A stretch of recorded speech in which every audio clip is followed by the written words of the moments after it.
Salut à tous, épisode 17 avec la Lotto Soudal. Vous apercevez ce mini maillot que vous reverrez un petit peu après, je vous en parlais.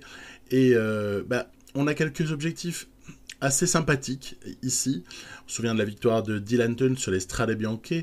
Ça commencera avec Milan-San Remo, bien évidemment.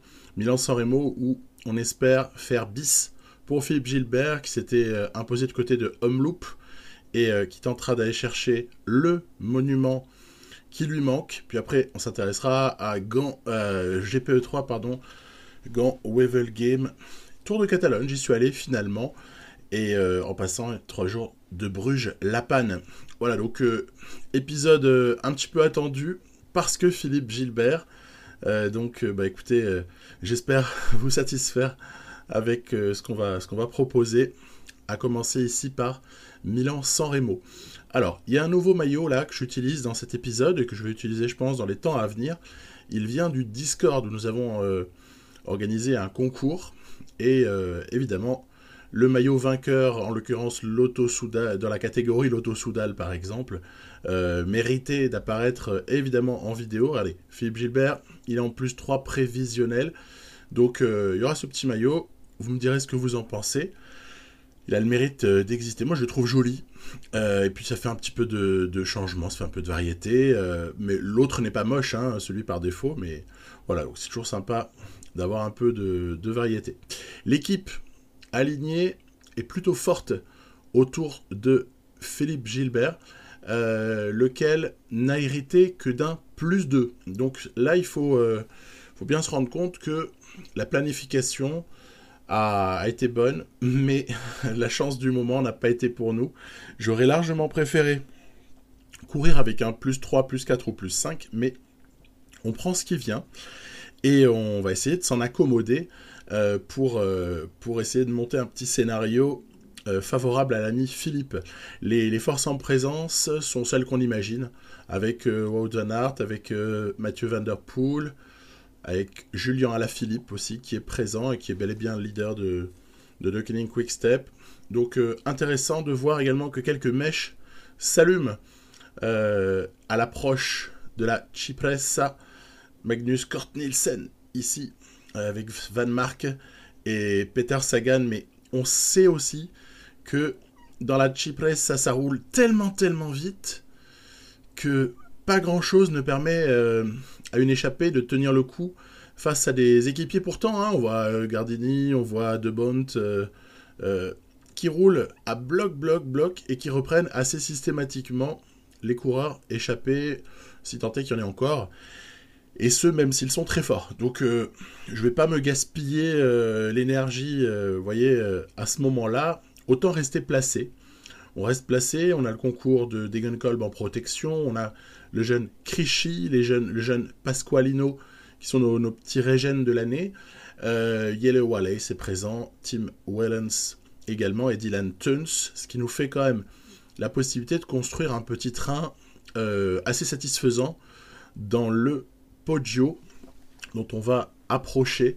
Là, je laisse intégral, parce que c'est vraiment ici que tout se joue. On a fait 270 km pour vivre ce moment-là. Et voilà, on y est. Donc, positionnement ici de l'équipe.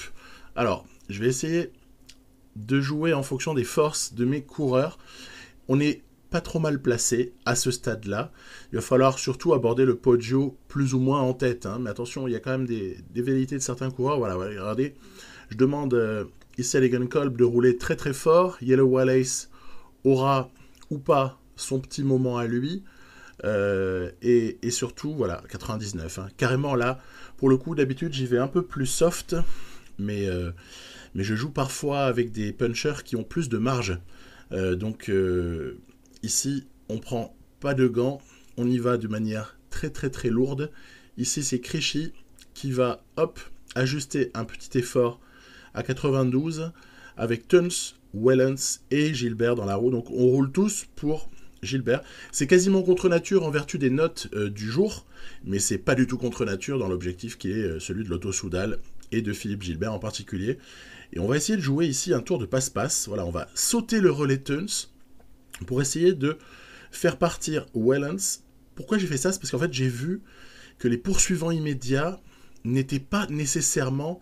c'était des équipiers, là, Van Aert a recollé, mais c'était pas nécessairement de très très bons coureurs, et donc je me disais qu'il y avait peut-être un coup à jouer, c'était maintenant, parce qu'après dans la descente, Philippe Gilbert a de moins bonnes notes que d'autres, donc c'est pas dans la descente qu'on peut construire l'avance, on peut juste la maintenir, et donc là, bah, c'est à bloc, hein.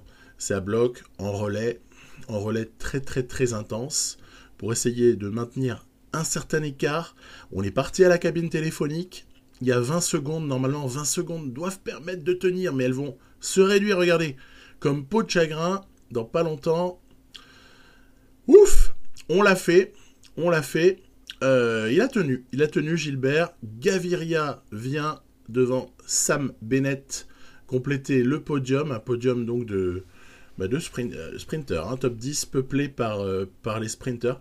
On notera la 9e place improbable de Quentin Jauregui. Mais pourquoi pas. Je vous propose de revoir le truc parce que, en fait, ce qui a été à un moment donné le facteur déclenchant de mon attaque, c'est vraiment quand j'ai vu les Rudy Mollard, j'ai vu certains leaders un peu loin et j'ai vu certains équipiers sur lesquels ça va, je n'ai pas une crainte incroyable qui me poursuivaient, notamment les équipiers d'Arnaud Démare. Et donc c'est l'occasion d'essayer d'en planter une, parce que sinon je pense qu'il aurait été difficile de sortir, parce qu'encore une fois notre train n'a pas la force de d'autres trains que j'ai pu parfois construire. Après, personne n'est vraiment sorti en même temps que Gilbert. On aurait pu avoir Van Aert, Alaphilippe ou Van der Poel par exemple, et on se serait fait poser au sprint, hein. À ce moment là il y avait pour moi aucune hésitation, mais on le mène au bout, et donc Philippe Gilbert se fait une place parmi les grands, avec les 5 monuments en carrière. Je crois que c'était la plus belle pour lui dans cette partie, et qu'il sera difficile d'en obtenir une plus jolie que celle-là.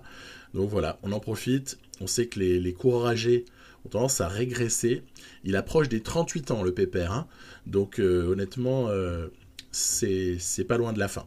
Mais au moins, on a pris celle-là. Et puis peut-être qu'on aura encore notre chance sur les pavés dans quelques minutes. Le temps de jouer les 3 jours de Bruges-La Panne, où là, carrément, je joue pour Degenkolb, hein. Il faut pas se mentir. Le plateau est moins relevé. J'ai fait un résumé plus court pour tout simplement une bonne raison, c'est que si on ne possède pas un mutant, alors c'est sûr que si j'avais Wout van Aert ou même Van der Poel, on peut s'amuser à des sucreries comme ce que j'avais fait avec Stuyven, à savoir de sortir carrément à 10 bornes de la fin ou dans les 10 derniers bornes et terminer solo ce type de course, puisque les équipiers adverses sont pas supra forts. Mais ici, on n'est pas du tout en présence d'un tel coureur. Je n'ai pas ça en banque dans cette équipe-là. Oui, en plus, il y a quelques jeunes coureurs, hein, autour de mes leaders. Eickhout, Gossens, on connaît déjà. Kluge n'est pas non plus bien fort. Il n'est pas jeune, mais il n'est pas non plus bien fort. J'ai emmené le jeune Tsekouras, qui sera souvent comme équipier sur les pavés. Puis on lance comme ça à une distance raisonnable. Et on va produire l'accélération ici dans les 500 derniers mètres, à peu près, pour une victoire de John Degenkolb, sans réellement trembler. Mais il fallait la prendre, il était favori. Il n'était pas question de la laisser passer, celle-là. Donc il y a eu un excellent travail du train Lotto-Soudal ici. Et on arrive 2 jours plus tard, sur le Grand Prix de l'E3. Alors, c'est très intéressant le Grand Prix de l'E3, parce que ça donne souvent des courses très débridées sur le final. Bon, ça obéit souvent à une certaine logique, on va pas se mentir. C'est-à-dire que il est difficile de battre Van Aert, il est difficile de battre Van der Poel. Nassen est souvent présent, pas souvent gagnant. Sagan n'est plus aussi souvent vainqueur que par le passé. Puis nous, on a 2 cartes. Les 2 cartes, c'est Philippe Gilbert et John Degenkolb. Enfin, si vous voyez la forme du jour de Degenkolb, vous apercevez que son pic a été un poil retardé par rapport à l'épisode 15, où je vous disais que j'avais pour espoir d'être sous pic le matin de l'étape du GPE 3. Et c'est pas le cas à très très peu de points près. Donc il sera en pic pour Gand Wevelgem, pour le Tour des Flandres, pour Paris-Roubaix, ce qui est quand même pas mal aussi. Hein. Philippe Gilbert est toujours sous pic de forme. Tiens, on passe au Gerhardsbergen. Donc c'est-à-dire qu'on n'a pas tourné à droite pour prendre le mur de Grammont. Krag Andersen rejoint l'échappée. D'ailleurs, derrière, ça semble pas s'affoler. Donc on est vraiment encore dans l'approche des secteurs clés, 80 bornes de l'arrivée. On ne s'excite pas. L'échappée a peu de chances d'aboutir assez souvent sur ces courses-là. Donc, allez, on voit tout ce qu'il nous reste à faire. Il y aura un enchaînement Paterberg, Vieux Quarmont, qui précédera une petite difficulté non pavée. Et ensuite, on sera sur, vous savez, ce type de plat final, de route plate, mais avec pas mal d'attaques, avec des possibilités de coups qui partent et d'impossibilité à parfois les rattraper si on n'a pas pris le bon. Donc, moi, c'est sûr qu'avec la forme de Degenkolb, je joue pour Gilbert, celui-ci de GPE3. Ça tombe, allez, je dirais presque plutôt bien, parce que l'année précédente, on avait fait une razzia avec John Degenkolb, qui a perdu un peu en notes depuis, qui n'est pas encore sous pic. Donc, il faut s'attendre à une moisson un peu moins bonne pour lui cette année parce que la précédente, c'était juste presque pas normal. Allez, on arrive au Paterberg et on essaye d'être en tête, parce que c'est vraiment ça l'essentiel. Il faut surtout pas se faire bloquer sur un secteur pavé. Vous voyez, sur Gand-Wevel Game, je vous montrerai un petit endroit où je me suis amusé à traînailler, et on voit ce qui se passe quand on traînaille. Je vous en parle après. Degenkolb, donc vraiment toujours aux avant-postes. Voilà. La limite Degenkolb, il est trop loin, vous voyez. Gilbert est nickel. Pourquoi ? Parce qu'en fait, il y a Wout van Aert qui accélère à gauche, on le voit. Il accélère furieusement. D'ailleurs, Sandro Meurice tient pas mal le coup. Mais il lâche, vous voyez, et Gilbert va se retrouver, un bon De Wolf, qui a accompagné quand même assez longtemps. Gilbert va se retrouver ici avec Peter Sagan derrière lui, avec Wout van Aert, avec Gianni Moscon, et John Degenkolb fait encore partie du groupe, c'est pas mal du tout, on est en bonne situation, avec Oliver Nassen également. Alors attention aux attaques, parce que on est à 25 km à peu près de l'arrivée, et on sait qu'on ne peut pas prendre la roue avant les 17,9 km de l'arrivée. Ça s'est un peu regroupé. Les 9 hommes ou quelques environ se sont fait reprendre. Et ça y est, c'est parti. Attaque. Voilà. Alors là, on est dans la zone que j'adore, notamment sur ce GPE3, celle qui recèle le plus d'incertitude, parce qu'en fait, ça va partir dans tous les sens, et il faut essayer de choisir la bonne roue, mais on ne peut pas encore coller à la roue. Donc c'est ça qui est stratégiquement super amusant. Nassen est là, Stuyven a l'air fort. On a, moi c'est Van Aert que je cible, et Van Der Poel en deuxième. Pour moi, il y a deux hommes que je ne veux pas laisser partir. En tout cas, ça me ferait mal de les laisser partir, mettons à 2 ou 3, parce que je sais que je les reverrai jamais.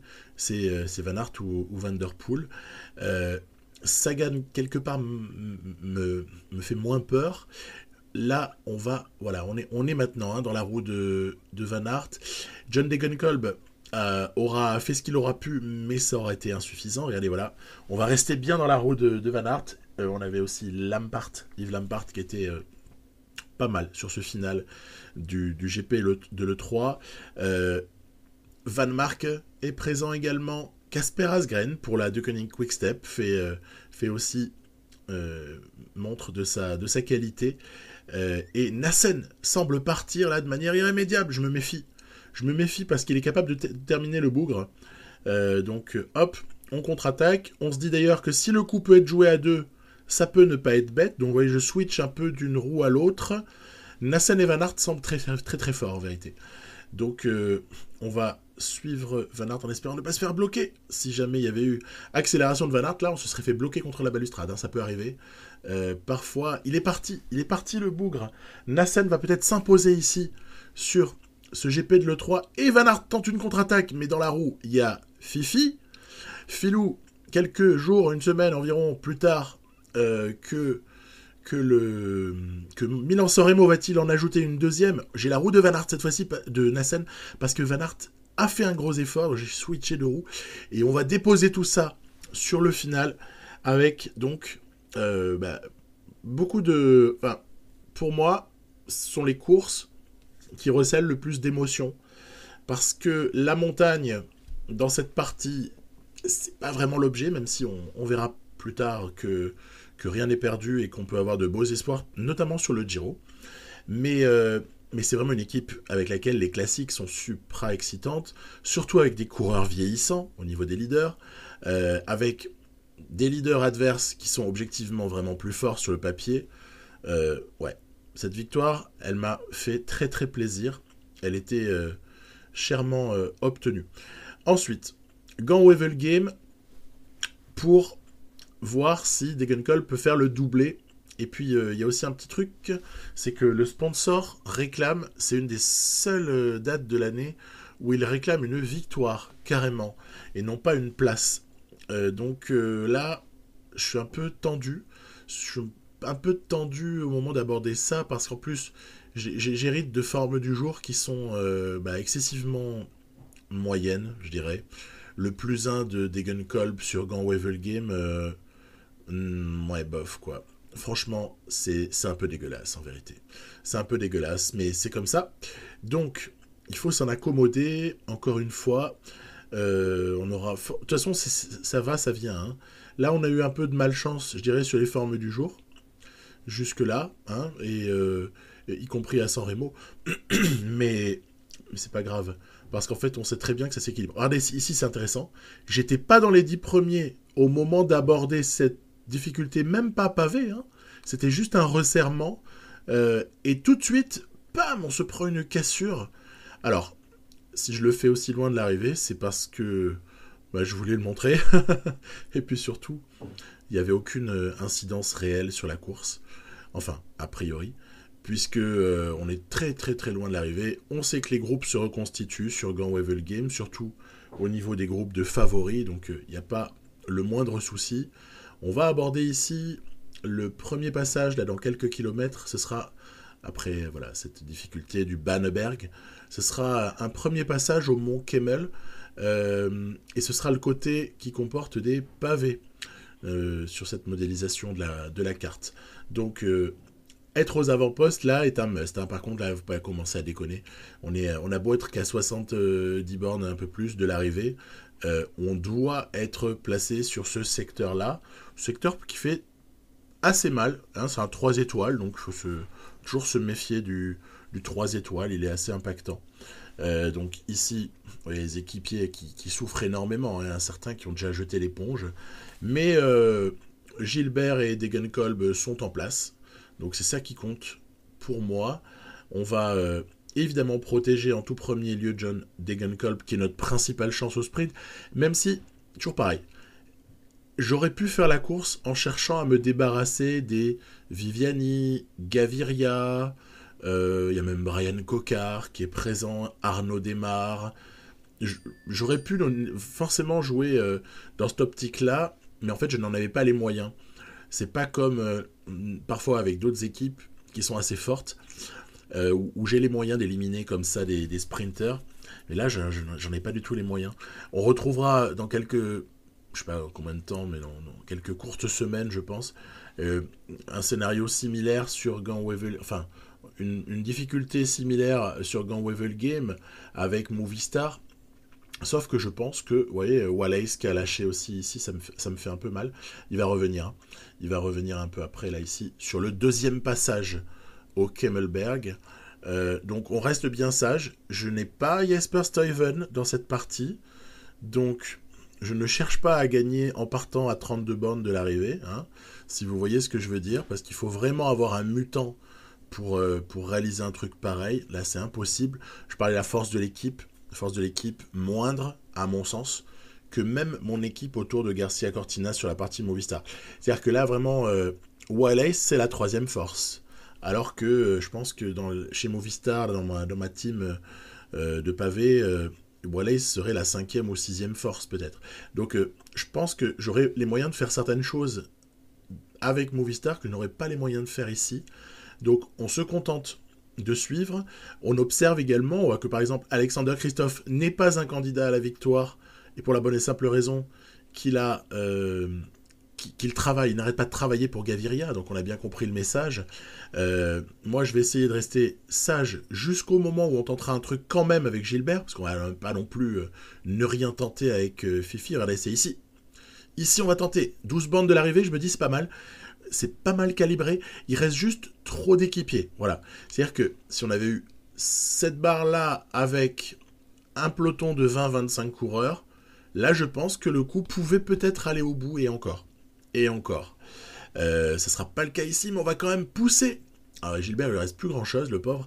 Il est avec Lampart et avec Nassen, c'est-à-dire des gens qui n'ont aucune chance de l'emporter au sprint massif.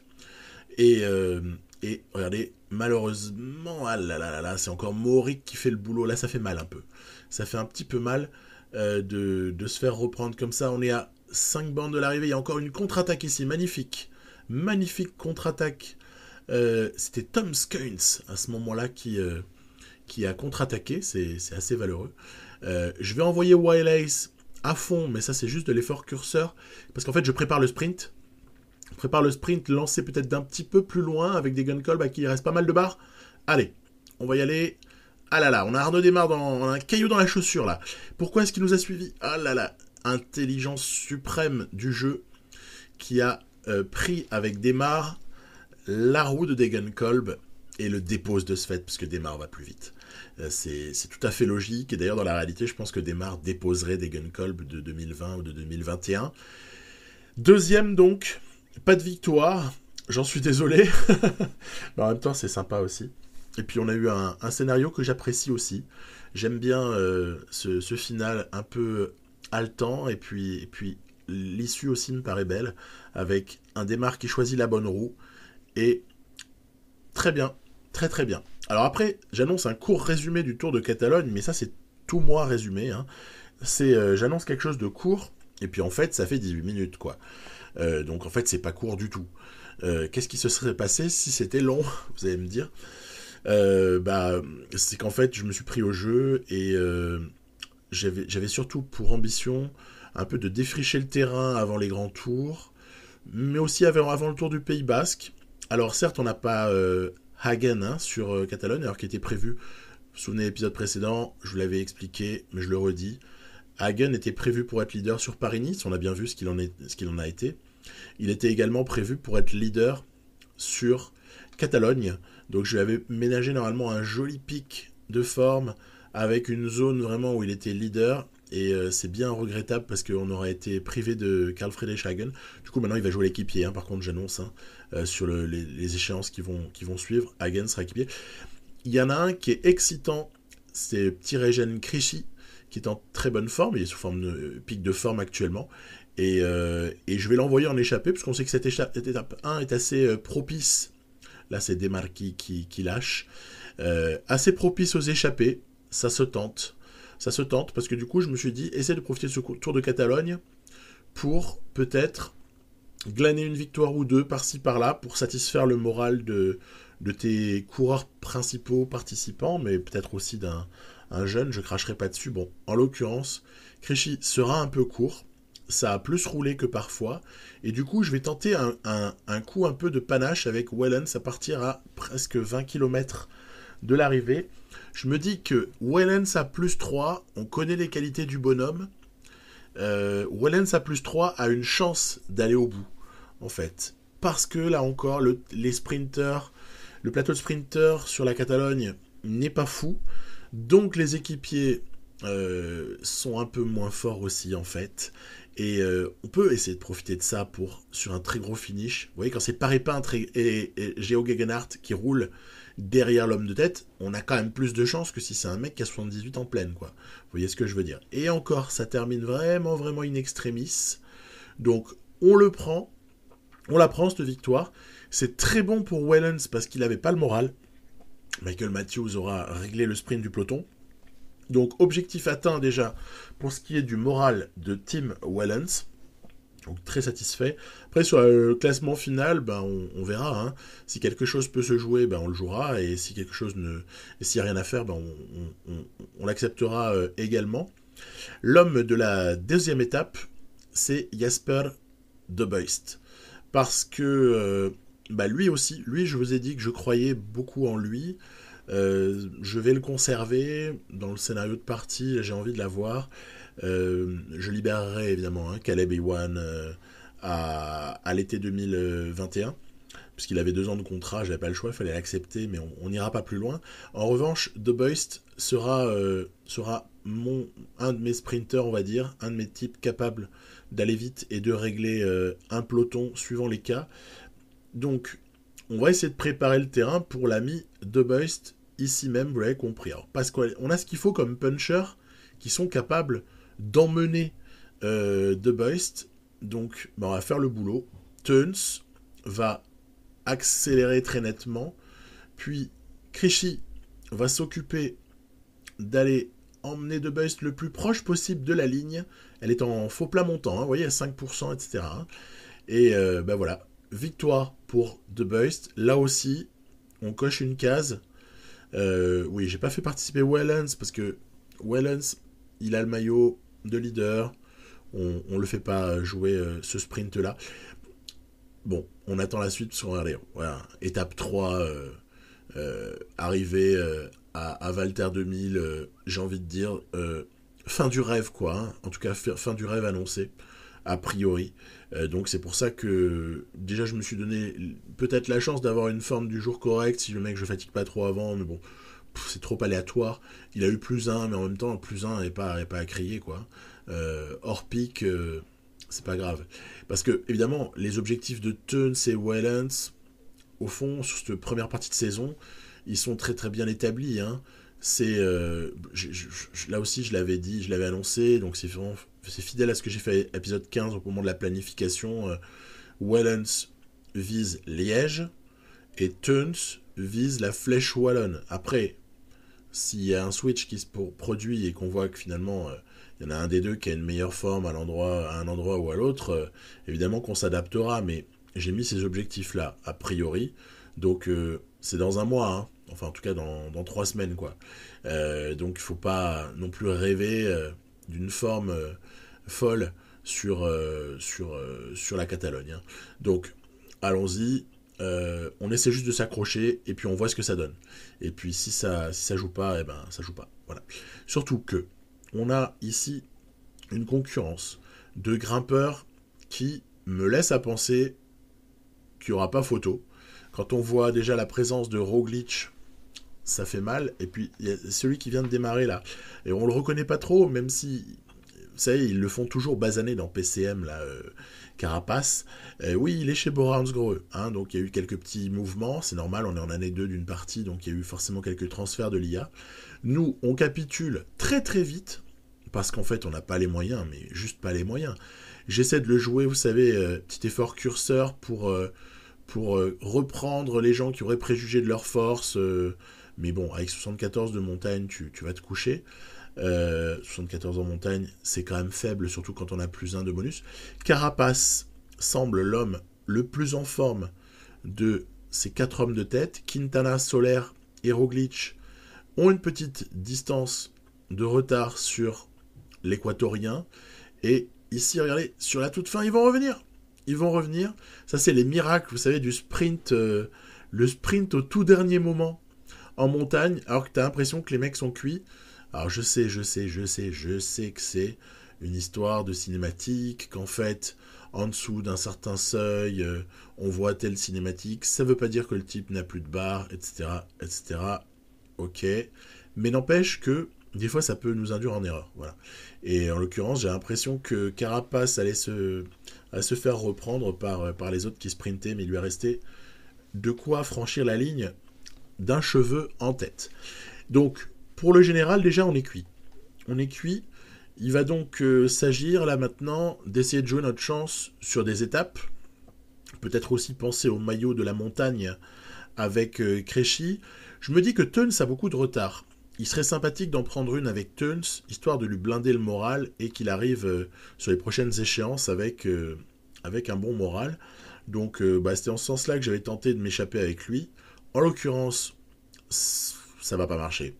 Ça va rouler suffisamment derrière pour que Teuns n'ait pas le droit de sortir. Après, est-ce que c'est une histoire de de nombre de coureurs à l'avant, ou est-ce que c'est une histoire que Teuns a la pancarte et on lui dit bah non, mon gros, tu sors pas. Que ce soit dans un cas ou dans l'autre, il n'a pas le droit, et par contre, Créchy, il a le droit. Voilà. Souvent, ça peut être une histoire de notoriété, ça peut être une histoire aussi de favoris évalués par l'IA, des choses comme ça. Bon, ok. Créchy a une mission, hein, lui. Hein. Il a une mission, c'est d'essayer de choper ce maillot de la montagne, ou en tout cas d'essayer de s'en rapprocher le plus possible. À ce stade-là, les rivaux principaux s'appelleraient Jan Polanc, ainsi que Alessandro De Marchi, euh, membre de la Feu Team CCC. Hein, donc on sait qu'on n'aura plus le orange de la CCC dans le peloton. C'est bien regrettable pour l'année qui vient. Alors, on a passé la Molina une première fois. Bon, sans encombre, j'ai envie de dire, bah non, pas vraiment. Parce qu'en fait, on a lâché très rapidement. J'ai bien vu que c'était pas jouable. Autant accepter de prendre du retard. Il y a des hommes en face qui sont avec 83 en montagne, 82 en montagne. C'est injouable, en vérité. Donc on va observer l'issue entre ces hommes-là. Il y a quand même Uran hein, qui est moins bien noté et qui fait une superbe étape. Chavez également est peut-être un peu moins bien noté que Landa, Quintana et Carapace, et pourtant lui aussi résiste pas mal. Toutefois, Carapace, Quintana semblent être les deux plus forts. Wellens essaie une petite remontada, mais juste pour essayer de sauver un top 15. Hein. Pas davantage, puisqu'il y a pas mal de gens qui sont intercalés. On voit Fulsang aussi en compagnie de Roglic. Roglic qui a capitulé hein, sur cette étape 4. Et il semblerait que Carapace va s'imposer en solo. Mais regardez, le retour un peu dingue de Rigoberto Urán pour, là encore, une victoire d'un cheveu. 3e place pour Chavez. Et puis nous, on va très très paisiblement regagner la ligne d'arrivée. Tiens, je ferai un commentaire tout à l'heure sur Fabio Haro. Je vous en parle après, j'ai prévu une petite séquence. Donc Carapace, énorme leader, il n'y a aucun suspense.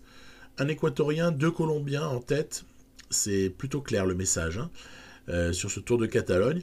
Et du coup, nous, il reste, comme je disais tout à l'heure, il reste les étapes à jouer. Donc j'aimerais bien en gagner une avec Teuns. Puisque Wellens en a déjà une, ça sert presque à rien d'aller en chercher une deuxième, il faut plutôt travailler pour Teuns. Créchy, à la limite, pourrait être marrant d'avoir une étape pour Créchy, le jeune, parce qu'il mérite vraiment, vu tout ce qu'il montre et vu sa progression, et de très très belles notes déjà, vu son âge. Et De Beust a eu la sienne, donc j'aurais pu jouer pour De Beust, celle-là, mais il a déjà eu, donc on va pas s'affoler. On va jouer notre maillot là. Allez, on joue le maillot à fond. Tiens, Jan Polanc est présent, ainsi que deux camarades du team UAE, qui sont assez présents à l'avant de la course. Il y a quand même une dizaine de coureurs qui sont échappés. L'écart va fluctuer, il va passer à un moment donné au-dessus des 4 minutes, il va revenir à 2 minutes. Ça fait un peu l'accordéon, hein, l'écart sur cette étape-là. Mais il semble qu'un coup soit jouable à 26 bornes de l'arrivée. Un coup semble jouable avec presque 3 minutes, il y avait 2,48 d'avance pour l'échapper. Et moi, je zoome sur une zone dans laquelle j'ai envie de produire une attaque pour essayer de tenter le coup avec Créchy de partir, pour me débarrasser de Verona, de Cataneo, de Polanc, etc. Ça va pas marcher. On va se la jouer à 5. Et du coup, quel est le meilleur sprinter dans l'histoire? C'est Polanc. Donc, je vais prendre la roue de Jan Polanc. Hein, très clairement, on va pas s'ennuyer, même si on tente un petit truc avant. Ouais, tu parles en pure perte, tout le monde suit, il n'y a personne qui est fatigué, donc on prend la roue et on va attendre d'essayer de jaillir dans les 500 derniers mètres. Et là, croyez-le ou pas, j'avais appuyé sur l'attaque, je joue avec le clavier, hein, donc la lettre A pour sprinter dans un contexte d'arrivée. Et en fait, la première fois que j'ai appuyé, ça n'a pas pris, peut-être j'ai appuyé sur Z, on ne sait pas. Hein. Mais toujours est-il que je me suis fait du coup souffler la victoire par Mattia Cataneo. Bon, c'est pas dramatique non plus, parce que rien qu'une petite place comme ça sur une étape en World Tour, Créchy, il est content. Il est content, il a bon moral, donc mea culpa, mais tout va bien. Tout va bien, au moment d'aborder l'étape 6. Alors l'étape 6, Phil Bauhaus, Michael Matthews, le petit Pasqualone également, le sprinter italien, mais aussi Dylan Teuns, quoi. Donc on a une petite idée derrière la tête. On se dit que ce serait peut-être intéressant de rouler pour limiter l'écart, ou alors d'envoyer quelqu'un. Et donc je vais essayer d'envoyer Krejci de nouveau. Alors vous le voyez en vert, il se trouve que par le jeu de dans certaines circonstances, il est porteur du maillot du classement par points, mais le vrai objectif n'est pas celui-là, l'objectif c'est le classement de la montagne. Et donc on essaie de valider comme ça certains points au passage de certains GPM, voilà ici, tac, on prend des points, parce que ce sera précieux d'avoir un peu d'avance. Le lendemain, à l'étape 7, on sait que l'étape 7 peut être assez nerveuse. Ce petit tour sur la colline de Montjuic, elle se passe, le final est à Barcelone, hein, bien évidemment. Bon, j'ai pris un petit matelas d'avance, on verra ce que ça donne le lendemain. Et là, on va, de nouveau, peut-être se disputer la victoire entre échappés, non? Qu'est-ce que vous en dites? On sait pas. On sait pas trop. On sait. En fait, non, c'est rentré. C'est rentré, donc je vais essayer de jouer le coup, là, dans les 5 derniers bornes. On va essayer de jouer le coup pour l'ami de Beust. On lance avec Wellens cette fois-ci. Et je vais partir d'un peu trop loin. Voilà, là, je serai parti un peu trop loin cette fois-ci. Du coup, c'est Diego Ulissi. Tiens, on l'avait oublié, celui-là. Qui s'invite sur la première marche du podium, la plus haute marche. Diego Ulissi s'impose, étape 6 de Catalogne. Moi ça me va, hein. Je trouve ça très très correct. Très très correct. Ulissi va vite, on le sait. Donc, pas de problème. Et on aborde la dernière étape, là, la 7e, donc avec cette boucle dans Barcelone même. Et là, c'est la dernière chance, à la fois, bon, il faut solidifier ce maillot à poids, hein, clairement, mais surtout, c'est la dernière chance pour Teuns d'essayer d'en prendre une. Donc, je vais bâtir toute ma stratégie là-dessus. Derrière, regardez, Fabio Aru. Regardez, un détail très intéressant pour moi, c'est la même database que ma tentative avec les ragazzi. Hein. Il avait 60, et là, il a 77 en montagne. Donc, j'ai vraiment pas eu de bol dans ma partie avec les ragazzi, dont je vous dirai un mot un de ces jours, là, prochainement. Je sais que je le dis à chaque fois, mais là, c'est déjà calé. Pour exactement préciser ce qu'elle devient, enfin pour pas laisser le truc sans suite, sans en avoir parlé. Mais Aru à 77 montagnes, moi je dis c'est pas la même que Aru à 75, quoi. Désolé, mais 2 points font une énorme différence, et donc c'est la même database, hein. C'est les mêmes conditions de départ de partie. C'est le côté aléatoire. Voilà, c'est comme ça. Donc, moi j'aurais bien aimé 77 en tout cas. Krejci va solidifier son maillot, voire même là, se l'adjuger définitivement. Hein, maillot de la montagne, c'est pour lui. Pas de problème. C'est pris. Pour le fun, j'ai fait encore un peu de quelques sprints, mais c'était acquis. Et puis, c'est surtout le groupe des favoris qui est en train de rentrer sur les échappées. Donc, on va pas s'embarrasser maintenant, on va essayer de construire pour Teuns.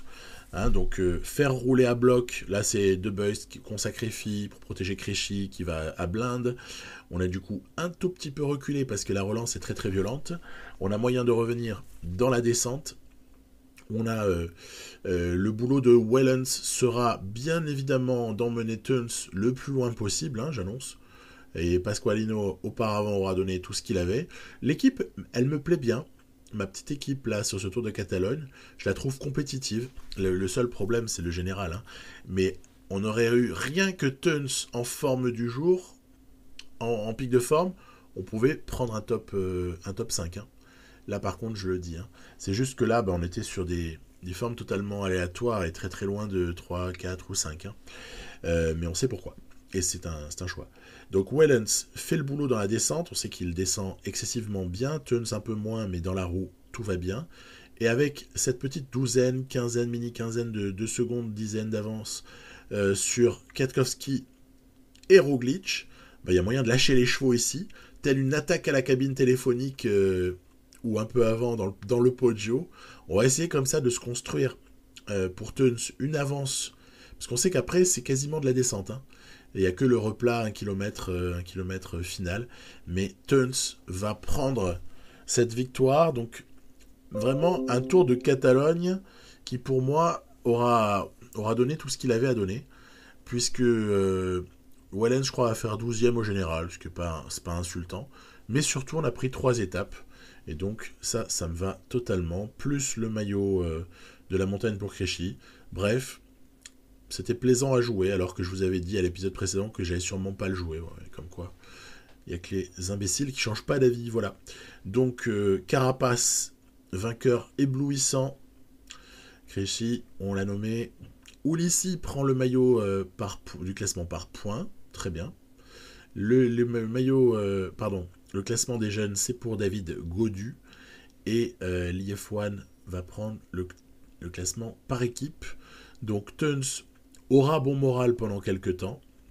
Wallens également. Donc c'est très important pour la suite, ça va nous aider.